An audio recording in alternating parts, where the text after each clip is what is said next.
ask you about guns. You're a member of the new House Republican majority.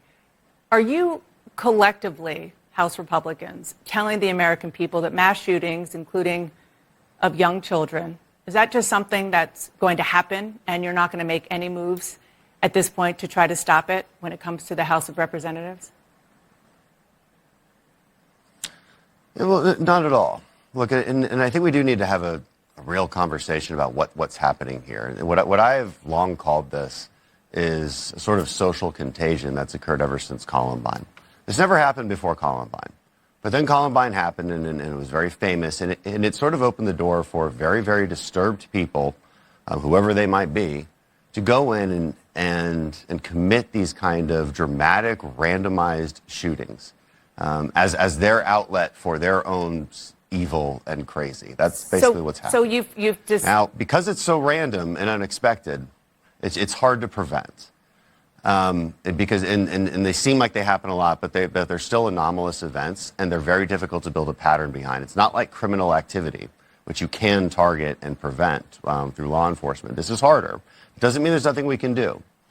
The truth of the matter is, if we had a minimum of 2 armed guards or police officers at every single school in America, you'd probably prevent these from here on out. Well, you said that's the truth. You said that they're random. The one through line in these deaths is that they are shootings, therefore they are done by guns. And guns are the leading cause of death for children and teens in the U.S.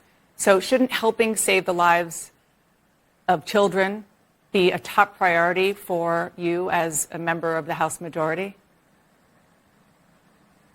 No, it absolutely should be, which is why I say I would look to the thing that would absolutely stop this, which is putting armed police officers at every school. I visit a lot of schools. I do talks at various schools. It's very rare that I go into a school, especially the newer ones, and they don't have some kind of armed police presence there at all times. So that's a preventive measure. That I know will stop this. And there was nothing like that in these last few mass shootings.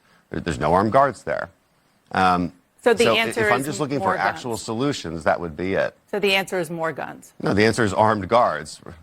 No, the answer is armed guards, right? Armed guards, yes, more guns. The kind of guns that protect the president, that protect you all at CNN. Is it easy to get into your headquarters at CNN? Absolutely not. There's armed guards there. Yeah. There's single points of entry.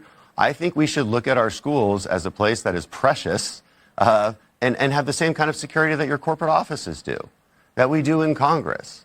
You know, if we consider a place to be important where our children go to learn every day, it should have the same level of security as every other place, whether it's a shopping mall or a corporate office that's hard to get into. You're not going to get rid of guns.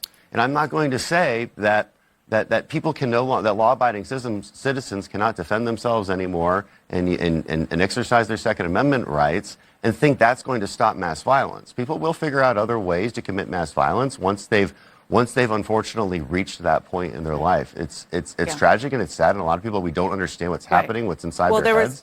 And so we look to these other solutions that I think aren't viable. There were supposed to be armed guards at the schools in both Uvalde, in your home state of Texas, and Parkland, and that didn't help anything. Let's just move on, because I know energy is a big issue. But they weren't there, which is the point. Well, okay, but they're humans, and that also happens. Let's talk